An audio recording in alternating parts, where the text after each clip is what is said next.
Pop quiz. In the U.S., which group holds 58% of bachelor's degrees, 61% of master's degrees, and 54% of doctoral degrees? The answer may or may not surprise you. Women. We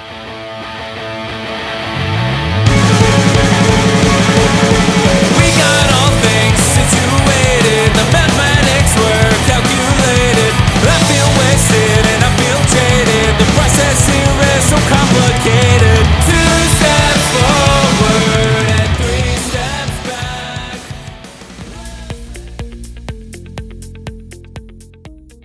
Today's podcast is an interview-style 2-part episode focused on women in the workplace, the challenges they face, and real-world advice to help overcome these challenges. And you won't hear the advice from me. You will hear it from 3 women who've been there. 3 women with a ton of credibility and 100-plus years of combined experience. As I said, this is a 2-parter. Let me briefly introduce our guests, and then I will defer to them to tell us a little bit more about themselves. First, we have Anna Colton. She's a mom, grandma, friend, and retired banker of 35-plus years. Our second guest is Betsy Goodell. Originally from Michigan, Betsy calls Boston home. She spent over 35 years leading consulting and sales teams at IBM. And finally, we have Cynthia Danaher. Cynthia has always cared about women in the workforce, both as a manager at HP for 19 years and as a coach and board member. Anna, you've been on the podcast before. Welcome back and tell our listeners a little bit more about you. Thank you, Tony. And I'm really honored to be on this call with these other 2 women who are just phenomenal. And so I'm excited that you're going to get a chance to get to know them too. But as Tony mentioned, 35, 40 years experience in the banking industry. What's unique, though, is that it's been diverse experience in the banking industry. Worked in commercial, small business, consumer, have some investment banking experience in our middle market business. I guess the one commonality was that they were all operating businesses, really designed to build and deepen relationships with clients. So relationship building has always been really important to me. And it's not just from my work experience, as Tony mentioned. I'm a sister, a mother, a friend, a grandmother, and a widow. And all of those experiences have helped me in my career. Well, welcome back and thanks for sharing that. Betsy, your turn. Thanks, Tony, and thanks, Anna. I too have over 35 years. This was all at IBM, as you said, Tony. And I also had an encore career. I used to tell my friends and my colleagues that at 30 years, I was going to go save the world and do something else. And it took 35 before I found that something else, where I was able to spend 10 years working in a national nonprofit, really in a very unique way of serving a community mission through the market, which I loved. And my kind of personal update is that I retired from that job a week ago. So I am getting used to being out of the workforce after one whole week and really having 2 careers, one really in the tech industry with a lot of variety and one in a nonprofit mission-driven organization. Outside, one of the reasons I retired was my second grandchild just arrived and is not close enough by for me to visit and be around more often. So happy to be making that change. Well, I'm excited by the experience that you bring and congratulations on 2 fronts, both on the retirement and, more importantly, the second grandchild. So congrats and welcome aboard. All right, Cynthia, take us home. Oh, thank you, Tony. I'm thrilled to be on the podcast. I worked at Hewlett-Packard following getting my master's in business and ended up through a very strange chain of events as the youngest vice president and general manager of their businesses ever. And it was like 5,000 people and $1.2 billion at that time. So it was a very large job, and I was 36, I think, when I started it. So it was being thrown into the fire, and I learned so much, and I'm so happy I had the experience. And then in time, I then retired and happily became a board member as well as a coach in the leadership programs at Harvard Business School, and especially love women's leadership and have tried my very hardest to help in any way I can to other women. Well, I am humbled by the experience that Cynthia, you and Anna and Betsy bring to the call, and I am absolutely thrilled to be able to dive into this topic. I'd like to start at the beginning. So let's go back to the early days, and specifically I'm curious, what inspired you to pursue your career path, and what challenges did you face early on as a woman? And Anna, why don't we start with you? Okay, thank you, Tony. I have to confess, I really kind of fell into it by accident. I didn't have a grand plan. When I graduated from Holy Cross in Worcester, Massachusetts, liberal arts college, teaches you how to think and approach the world. But I really wanted to have a job where I had a training program that would teach me how to do the job.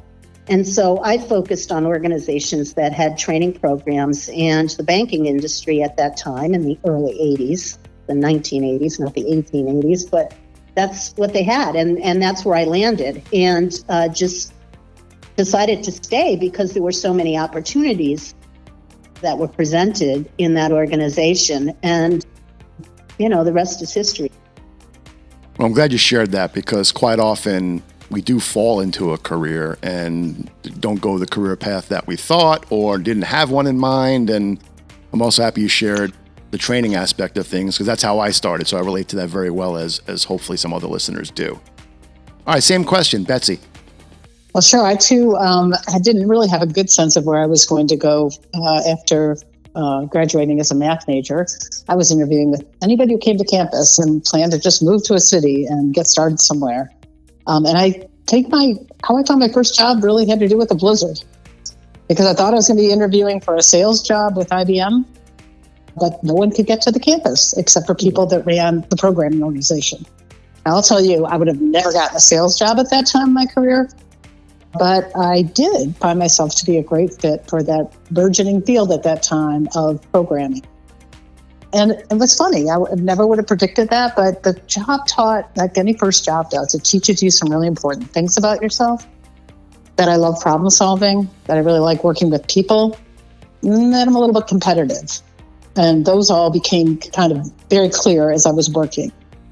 And as far as kind of early challenges, I would say that job also had me see that I sometimes could fade into the background. And to learn to speak up in a room was also something extremely important as I began to find my feet and advance professionally in a technology field.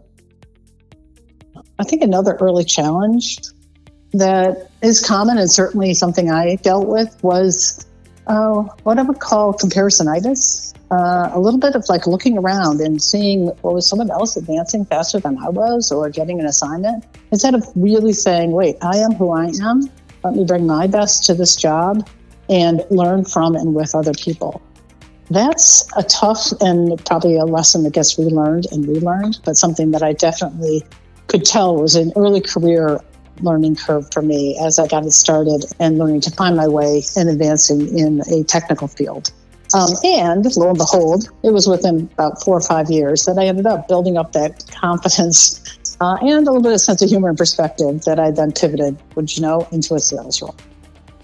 Wow, 2 powerful points that I want to just reemphasize because I thought they were terrific. First, that speak up early and establish your voice, I think is terrific advice.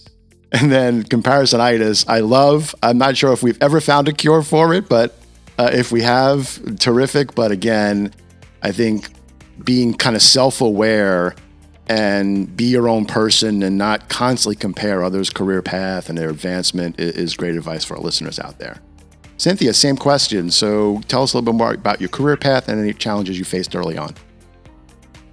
All through high school, I worked as an assistant in a surgical intensive care unit at a VA hospital, and loved it and loved medicine and really wanted to go to medical school. But I didn't think I'd get in. I did not think that I had the grades. I didn't think I'd do that well on the MCAS. And in addition to that, I really wanted to go on and have a family. And at that time, I didn't think that it would be possible to do that well. So I took the medical experience and then interviewed with GE and ended up in their technical marketing program right out of college. Worked in their healthcare business and then continued in healthcare business at HP. So I did get to do what I love to do, different than patient care, but was definitely more conducive to having a family, which was really important to me at that time. Well, thank you for sharing that. That's a great way to get us started. So let's continue the dialogue. And I want to focus on times specifically where gender played a role. So my question is this. Have you ever encountered gender bias or inequality in your workplace? And if so, how did you handle it? And what advice might you give others in a similar situation? Cynthia, we just heard from you, so why don't we continue? Any feedback? Sure. I think that given the age in which we first entered into the workplace, I think all women were encountering gender bias and equality at that time. So I always felt that for me, the best thing to do was just do my very best and watch out for it. I mean, there were times where I was in Japan trying to do negotiations, and I was like the manager of the business, but asked to leave the room so that they could negotiate the contracts with the men that worked for me. And I guess I could have gotten all upset and flustered, but I thought, okay, I'm going with this. And then we all had a good laugh after it. And then I watched other things happen in the workplace. Then it was the Gay Lesbian Employee Network at Hewlett Packard in our business. And it was a very manufacturing driven, old school kind of culture that in the company at that point. So people were not kind.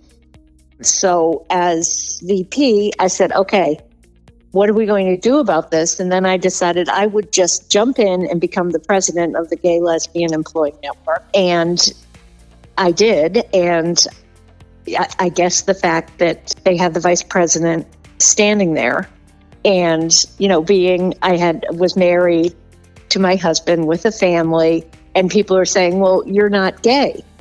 But that doesn't matter. I believe in what's going on here. So we went on to build these educational programs and won awards within HP and educated other divisions of HP of how to do this.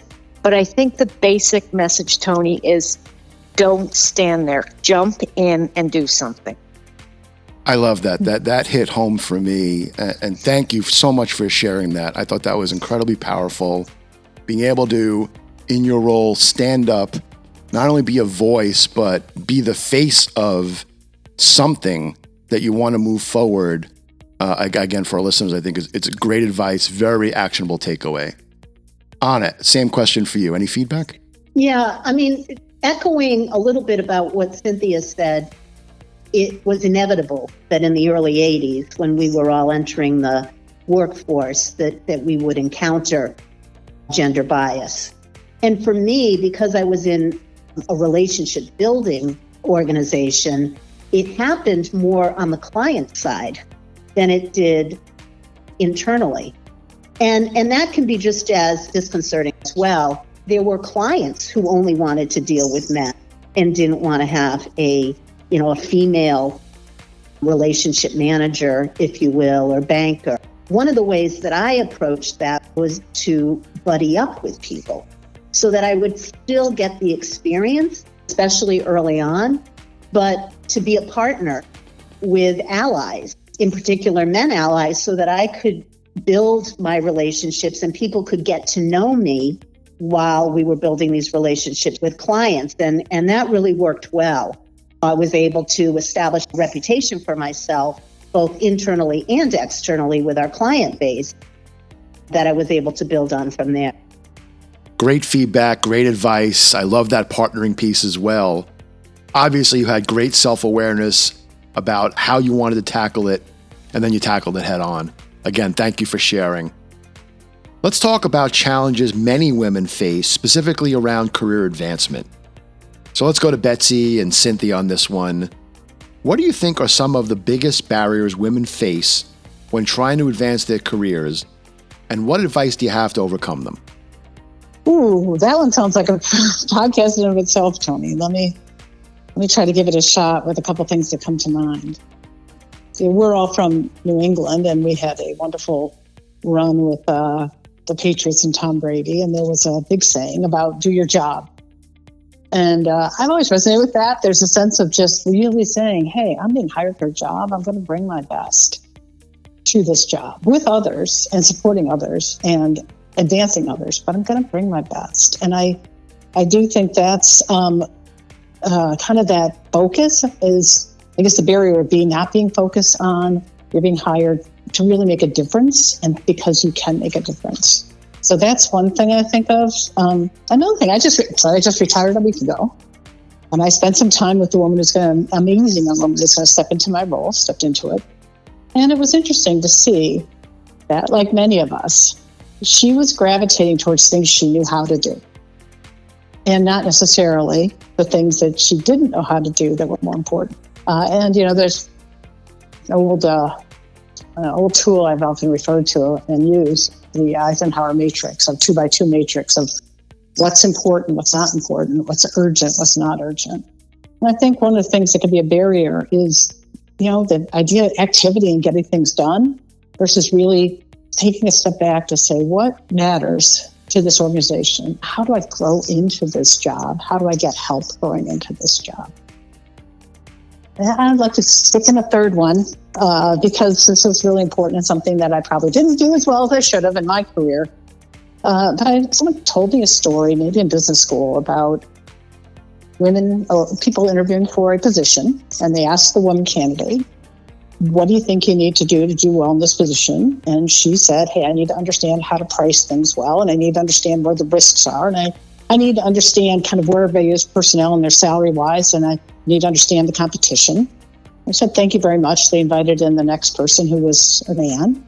And he came in and said, well, I really need somebody on my team who understands finance really well, and I need someone who I can work with to understand strategy.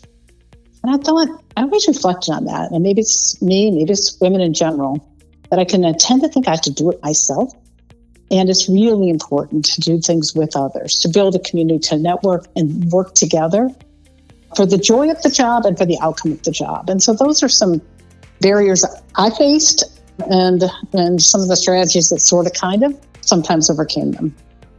Cynthia, I'm blown away by the specificity of your advice, do your job. It also resonated with me. I always use that mantra during times of uncertainty, especially if my teams were distracted by org buzz or realignment rumors. My advice was always straightforward. The best way to keep your job is to do your job.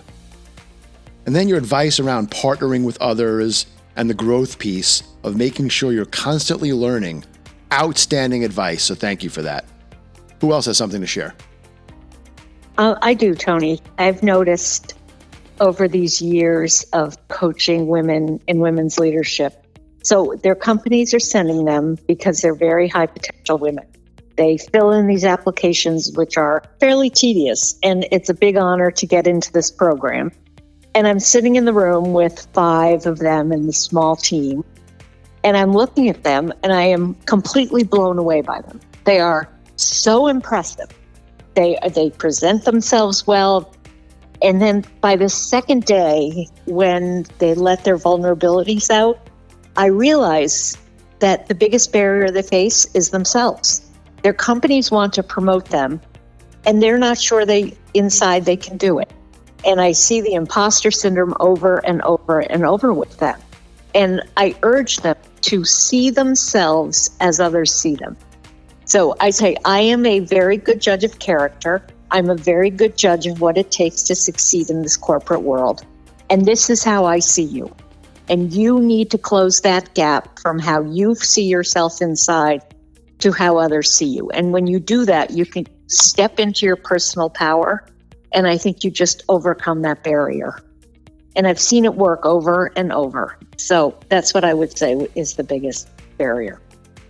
Cynthia, let me follow up there for a moment because you really piqued my interest. Do you think you saw a lack of confidence in these women in day 2? Or was it them not being themselves enough? I'm just curious because it really struck a chord with me, and I'd like to hear a little bit more. I think it's a combination of both. I think that they have advanced in their careers and they can say, this is what I've done, this is how I've done it. But deep inside, I don't think that they think that they're really doing that. I don't think that they fully internalize their power and their strengths and their talent. And they need to. They really need to.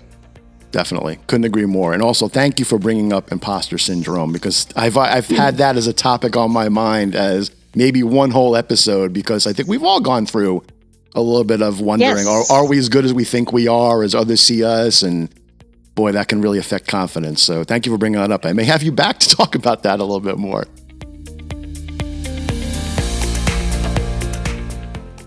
I want to change the numbers at the top.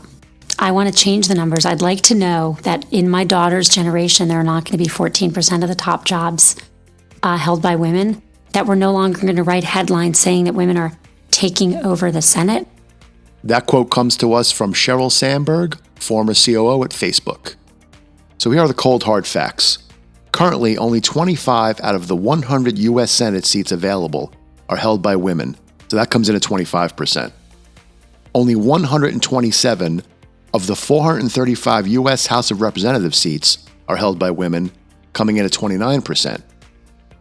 And out of our 50 states in the U.S., only 12 have female governors, coming in at 24%. Let's talk a little bit about work-life balance. So I have a two-part question here. How did you balance work responsibilities with personal and family life? And what strategies have worked for you to avoid burnout? And why don't we go to Anna for this one? Hey, thanks, Tony. Look, this, to your point, is a topic that applies to both men and women. I see this with my son-in-laws. I see this with my daughters. It has really become an issue. I think the first thing is we need to manage our expectations, first of all. We all know that there will be times when you have to double down on work. There's a big project, there's something going on, you've got a proposal that you need to send out to clients. And likewise, there are times when family takes over and you have issues at home, or the kids are sick, or whatever. So it's important to think about balance. For me, it was at least over time and not at any one point in time. And the way I approached that, first of all, was first to establish boundaries. So by that, I mean, generally speaking, when I was at work, and I was not taking personal calls. I wasn't calling my family. My husband didn't call. If they did, I knew it was an emergency. But when I'm at work, I'm all in at work. And then when I'm at home, I also was all in at home. And that meant I didn't bring work home a lot, if I could avoid it, unless there was, some big deadline that was approaching. But generally speaking, likewise, shut off, the phone.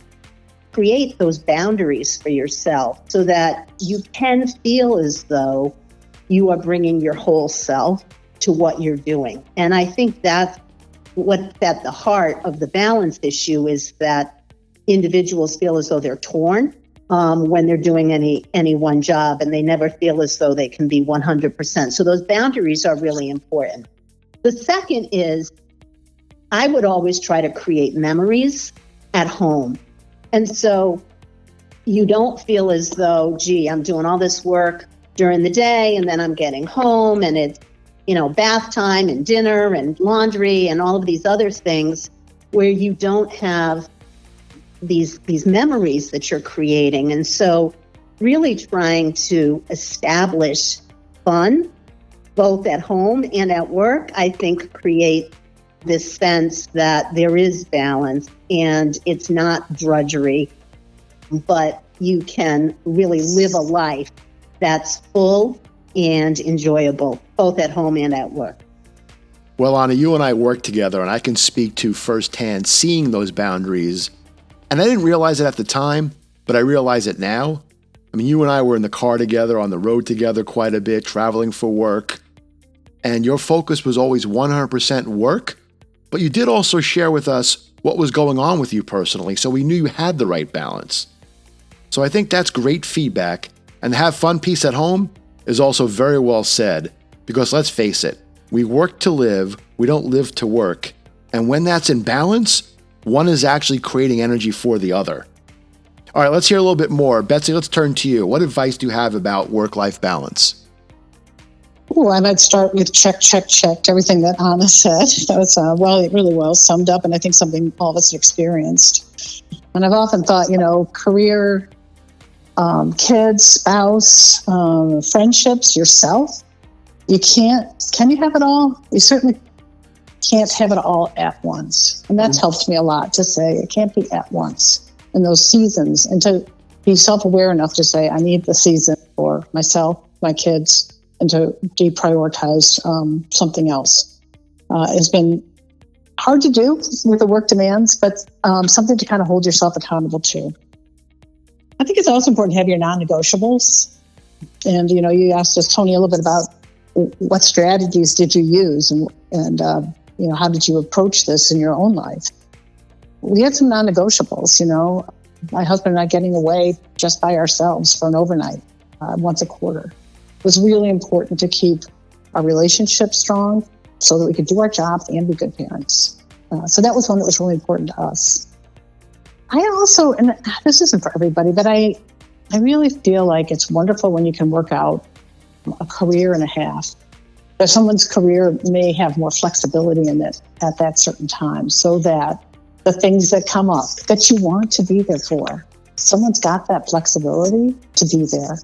And that's been very, very important too, to just be communicating well. In this case, I'll use kind of the marriage analogy of communicating well with your spouse about how we're doing and do we have the right play in our lives, if you will, to be there for each other, for our kids, and also to show up for work. And without that communication, I just think you can be in a situation not realize that you're that frog in the soup, if you will.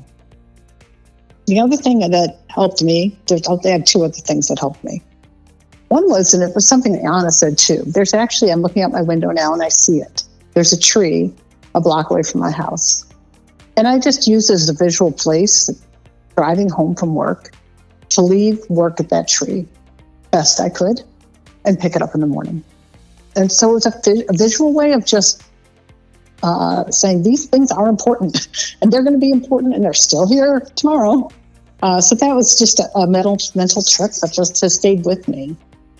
And the other thing, I don't know if everyone can do this, but boy, we happen to, especially as young parents, when the world just can careen wonderfully out of control, we formed a little family group of two other couples with a Friday night movie for the kids and a time to talk together with each other honestly about that work-life challenges and really have that support. So, we all find our ways and our tools, and communication, I think I'd put at the heart of it, especially with your spouse and family, with your work, to be as trusting and transparent as you can and as appropriate. And then when you have that friendship group, that really helps as well. Well, I love your ways and tools. They were so specific. I don't think I'll ever look at a tree the same way again in a good way. And the non-negotiable piece, first you're automatically striking that balance of having those personal non-negotiables. But I think secondly, when you're at work and maybe you're having a bad day, being able to have those things scheduled to look forward to has to help with that balance too. So terrific stuff. Thank you for sharing that. I really appreciate it. All right, we're toward the end of part one here, so let's wrap up with one last question. And let's talk about mentors. I've mentioned the value of mentors in prior episodes. Anna and I talked about it in her episode. So I'm curious, let's go to Cynthia and then Anna. Have you had any mentors or role models who have influenced you in your career? And how important is mentorship for women in the workplace? I'll start, Tony. I think mentors are incredibly important. I had very strong mentors early on in my career, which helped me to be able to see myself and where I wanted to go and how to get there. I urge women to be very careful in how they choose their mentor now. I think that there's this whole movement toward everybody needs a mentor, and not everybody does need a mentor. And sometimes you need one and sometimes you don't. I think that when companies try to assign them, it's got about a 20% chance of taking.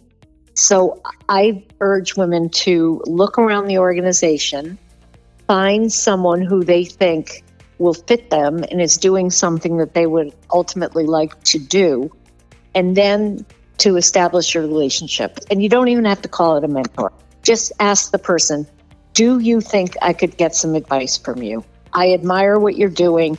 I have questions. Would you be willing to help me? And I think that that's how you get it started. Cynthia, I could not agree more. A check-the-box mentorship program, to me, to your point, and I think you were even generous with 20%, doesn't work. You really need to seek out your own mentor, trying to match what you want to accomplish with the mentorship program to the right mentor. And I think it's a powerful and important piece of advice. Anna, same question for you. Yeah, thank you. And really well said, Cynthia, as always. Mentorship, I think the term is overused. I like to think about it in terms of individuals in your organization, and frankly, even outside of your organization, who know you and you know them, that are like formal and informal relationships, who can give you advice, who can counsel you, who can comment on your development plan from time to time.